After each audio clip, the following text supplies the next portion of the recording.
বাস্তু যতই থাক খারাপ, আপনার কোনো কিছু করতে পারছেন না।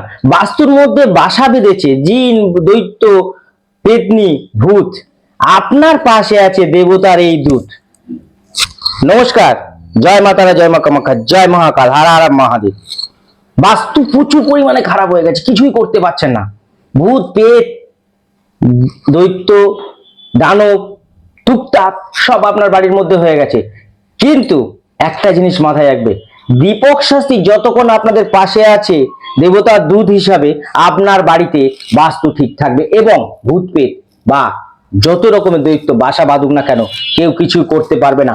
আপাতত যেটা করবেন, এবং পুরো পরিমাণে যদি পুরো সারা লাইফের জন্য বাস্তু বন্দনা করতে যান, তার জন্য আমার কাছে আসতে হবে, সাবস্ক্রাইব করতে হবে এবং আমার অনুষ্ঠানটা দেখতে হবে। আজকে যেটা আপনাদেরকে বলবো সেটা হচ্ছে সেই সমস্যাটা এমন কিছু নয়, সামান্য একটা জিনিস আপনারা করতে শুরু করে দিন এখন থেকে, তাহলে সমস্যার সমাধান হয়ে যাবে। কি করবেন? তুলসী পাতা তো সবাই চেনেন, তুলসী পাতাটাকে একটু শুকিয়ে নেবেন।